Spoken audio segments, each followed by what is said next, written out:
Et salut à toi, j'espère que tu vas bien. Aujourd'hui, j'ai envie de parler de comment perdre du poids lors de la préparation de ta compétition de sport de combat sans même manger moins. C'est effectivement quelque chose qui peut beaucoup attirer, qui semble peut-être pas possible, et pourtant c'est totalement possible avec une certaine méthode que je vais t'expliquer dans cet épisode. Il faut savoir que cette méthode-là est encore assez peu connue, c'est-à-dire qu'on considère que dans les sports de combat, notamment, eh bien, il n'y a même pas un athlète sur cinq qui utilise vraiment cette méthode.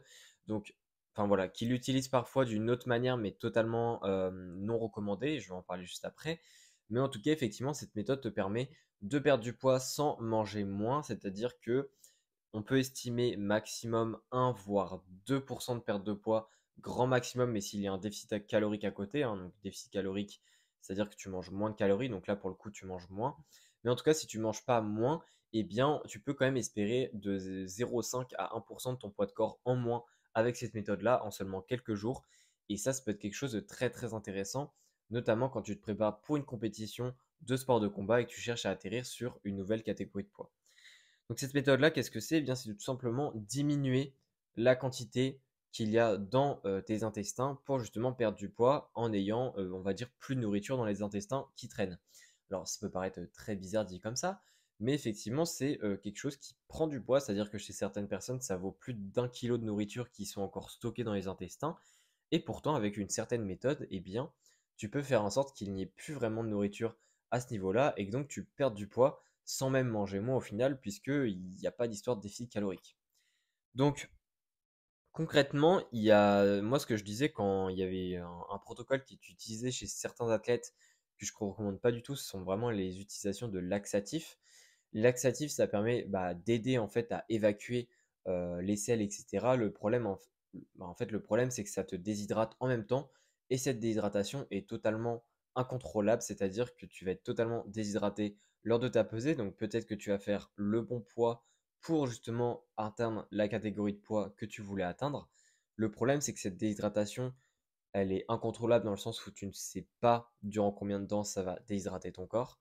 Tu ne sais pas à quel point ça va déshydrater ton corps, ou du moins c'est difficile à comprendre avec les laxatifs, pardon. Et donc, ça va venir perturber en fait ta récupération qui se passera après la pesée, juste avant ton combat. Et bah, ça va venir tout simplement flinguer tes performances puisque tu vas sûrement et probablement être en déshydratation lors de ton combat à cause des laxatifs qui auront perturbé justement comment est-ce que ton corps y gérait cette déshydratation à la base.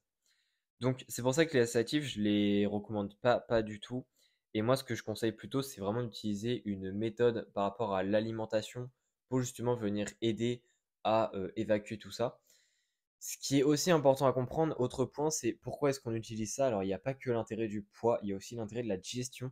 Tout simplement parce qu'il faut savoir que chez presque la moitié des combattants, eh bien, il y a des problèmes digestifs au niveau de la compétition.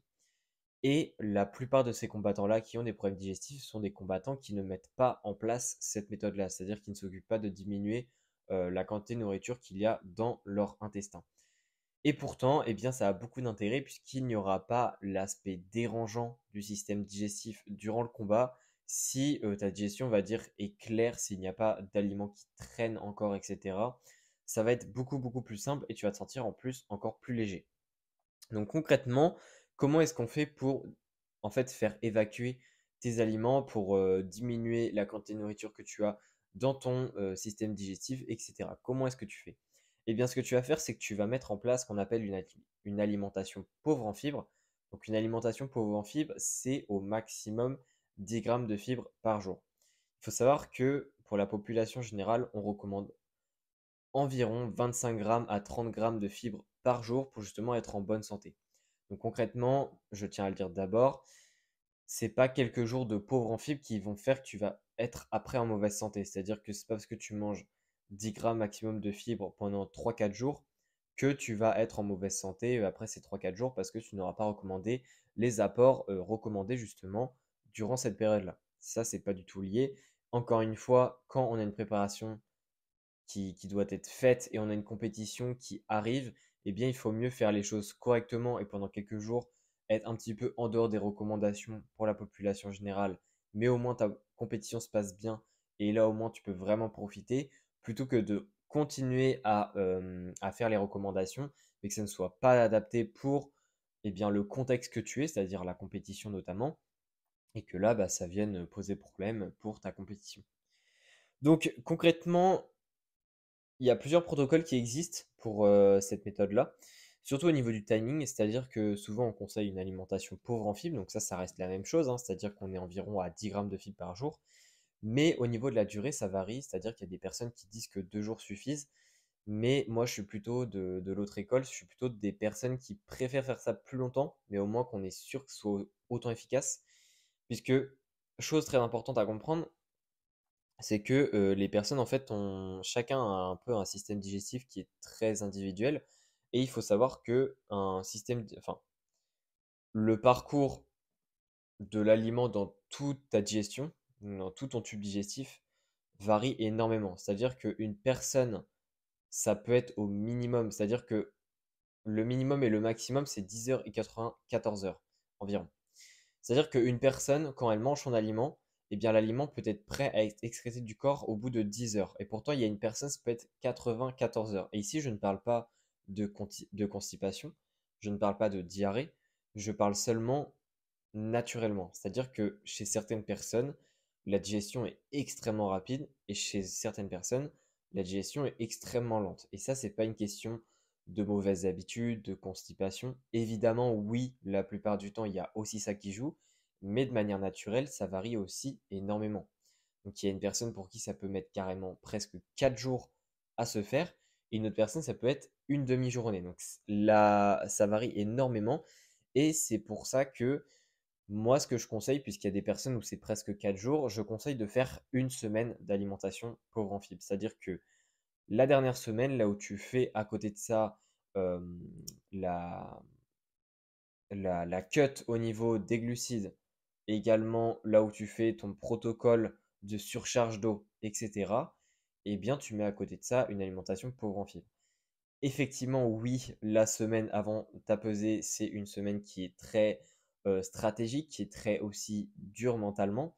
Mais en tout cas, c'est ce qui te permettra vraiment d'être au top de ta forme lors de la compétition, puisque tu n'auras pas de problème de digestion. Du moins, les risques seront extrêmement diminués. Après, ça dépend de comment est-ce que tu fais précisément. Mais en tout cas, c'est d'avoir une alimentation pauvre en fibres au moins une semaine avant ta pesée. Alors moi, ce que je te conseille, grand minimum, c'est au moins 2 jours, donc au moins 48 heures, puisque pour la plupart des personnes, 48 heures, c'est un cycle de digestion, donc ça sera déjà très très intéressant de faire ça.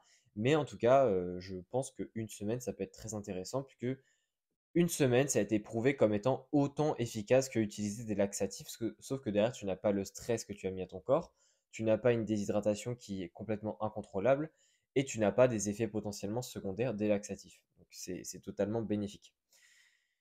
Donc voilà, donc déjà, autre point aussi à dire, c'est que là j'ai expliqué un petit peu comment mm, le protocole global de cette alimentation, mais il faut savoir que cette alimentation est très bien tolérée, c'est-à-dire qu'il y a plus de 4 sur 5 personnes qui tolèrent bien cette stratégie. Également, autre point qu'il faut garder en tête, c'est que cette stratégie-là, chez plus de la moitié des personnes, ça augmente un petit peu la faim. Pourquoi? Eh bien, tout simplement parce que si tu veux diminuer tes fibres dans la journée, ça veut dire que tu vas moins manger de fruits et de légumes notamment, et donc tes assiettes auront moins de volume. Attention, ça ne veut pas dire que tu manges moins. Quand on mange moins en termes énergétiques, eh bien, ça veut dire que tu es en déficit calorique. Mais par contre, là, ici, on n'est pas en déficit calorique, c'est-à-dire que tu vas certes manger moins en volume parce que tu auras moins de fruits et de légumes dans tes assiettes, mais au niveau des calories, tu vas rester pareil que d'habitude. L'idée, c'est que tu ne sois pas en déficit et que tu n'accumules pas fatigue juste avant ta compétition, et que tu gardes aussi le même équilibre au niveau de tes macronutriments que tu avais avant de commencer ce protocole. Donc, certes, tu auras moins de volume, donc ça peut aussi impacter un petit peu ta faim. Ça, il faut aussi le garder en tête, hein, parce que les fibres ont un aspect justement à la fois psychologique par rapport au volume qu'on a dans l'assiette, mais aussi par rapport à l'aspect physiologique, hein, c'est-à-dire que les fibres, ben, on va dire, ralentissent la digestion et donc ça augmente ta satiété, mais là, ça ne sera plus vraiment le cas et c'est volontaire. Mais voilà, je pense que c'est quand même important de garder en compte que effectivement, il y aura possiblement une augmentation de ta faim. En tout cas, concrètement, comment est-ce que tu fais pour atteindre ces 10 grammes de fibres par jour maximum? En fait, ce qu'il faut, c'est enlever les aliments globalement qui sont riches en fibres, comme les fruits et les légumes, mais il n'y a pas seulement ça. C'est-à-dire que tout ce qui est fruits et légumes, eh bien, ce que je te conseille au minimum, c'est d'enlever la peau. Parce que la peau, ça contient des fibres notamment insolubles, et ça, ce sont des fibres qui ont tendance à beaucoup contribuer à la structure des selles notamment et à leur faire prendre du poids en quelque sorte. Donc ça va augmenter ton poids par rapport aux aliments que tu as dans ton transit. Donc ça, il faut vraiment éviter. Le mieux, c'est tout ce qui est compote, tout ce qui est jus de fruits sans pulpe, puisque là, il y a vraiment très peu de fibres, il n'y en a quasiment plus. Mais après, si tu veux manger un fruit entier, au minimum, enlève la peau. L'idée, encore une fois, c'est pas de ne plus du tout manger de fibres, c'est d'être à 10 grammes par jour maximum. Donc ça reste quand même une quantité qui te laisse un petit peu de marge s'il y a vraiment un ou deux aliments qui te font vraiment kiffer dans la journée et qui contiennent un petit peu de fibres. À côté de ça, ce qui est important de comprendre, c'est qu'il faut faire attention à tout ce qui est légumineuse et tout ce qui est noix. Donc, tout ce qui est noix de cajou, tout ce qui est lentilles, tout ce qui est pois chiches, tout ce qui est noix du Brésil, tout ce qui est amandes, mais également tout ce qui est graines, donc graines de lin, graines de chia, etc. Encore une fois, ça, il faut diminuer. C'est extrêmement riche en fibres. Donc ça, on veut éviter. Tout ce qui est fruits secs, c'est pareil. Les fruits secs, ça contient des fibres, en plus concentré justement. Donc ici, là, il faut éviter.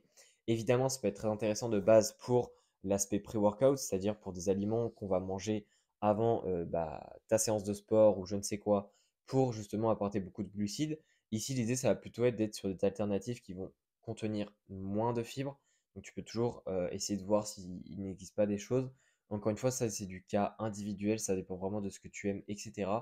Et d'ailleurs, si tu veux vraiment un aspect individuel, je t'invite vraiment à m'envoyer un message, donc en cliquant dans le premier lien dans la description du podcast pour m'envoyer un message pour en savoir plus sur mes suivis. C'est-à-dire que oui, je peux t'aider de manière personnelle et de manière 100% personnalisée à atteindre ton objectif de catégorie de poids tout en prenant plaisir dans ton alimentation, mais justement de faire les choses correctement en mettant notamment un bon protocole en place qui peut contenir, selon évidemment ta stratégie et selon le contexte, cette stratégie-là de alimentation pauvre en fibres. En tout cas, tout ce qui est marmelade, tout ce qui est confiture, etc., on évite. Pareil, tout ce qui est aliments très gras, c'est-à-dire des aliments très gras et du gras qui est cuit, ça a tendance à accélérer la digestion. Ce n'est pas forcément ce qu'on veut, ou du moins pas accélérer la digestion dans le côté laxatif, mais du moins ça a tendance à venir contribuer à venir nourrir les selles, donc ça va augmenter ton poids. Donc tout ce qui est viande très grasse, poisson très gras, on évite ou du moins on limite. Ça c'est super important. Et globalement, tout ce qui est céréales complètes, il faut éviter. C'est-à-dire que la semaine euh, avant ta pesée, ce qui est surtout intéressant, c'est les céréales raffinées, puisque oui, ça t'apporte des glucides, ça il t'en faut. Alors bon, évidemment, avec le protocole de glycogène que j'ai déjà parlé dans un épisode d'ailleurs du mois dernier, eh bien, il faut des glucides, mais selon où est-ce que tu en es dans la semaine, il en faut très peu, donc ça dépend. Mais en tout cas, les céréales raffinées feront largement le taf. En tout cas, globalement, c'est ce qu'il faut enlever dans ton alimentation. Alors, encore une fois, je te l'ai dit, je propose un accompagnement personnalisé où je te donne vraiment des outils et je t'aide évidemment en te créant un plan et un protocole précis à comprendre concrètement quels sont les aliments à éviter. Et selon l'alimentation que tu as actuellement, je te dirai concrètement qu'est-ce qu'il faut diminuer, qu'est-ce qu'il faut remplacer temporairement, etc. En tout cas, si ça t'intéresse, encore une fois, tu peux m'envoyer un message. Et sinon, on se dit à la prochaine, hein, parce que globalement, j'ai terminé un petit peu pour ce protocole. Ce protocole-là, encore une fois, je te l'ai dit, l'idée, c'est de le suivre pendant une semaine maximum et 2 jours minimum. Mais voilà, si tu suis ces tendances-là, si tu as 10 grammes par jour maximum et que tu évites les aliments que je t'ai cités, hein, c'est-à-dire tu les limites dans ta journée, eh bien normalement tu devrais bien faire et tu devrais au minimum avoir un petit peu de résultat, au minimum 0,5% de ton poids devrait être perdu et au mieux 1% environ, voire un peu plus. Donc voilà, en tout cas j'espère que cet épisode t'aura plu. N'hésite pas à laisser une note sur le podcast. Encore une fois, n'hésite pas à me contacter si un suivi t'intéresserait. Et on se dit à la prochaine. Et ciao.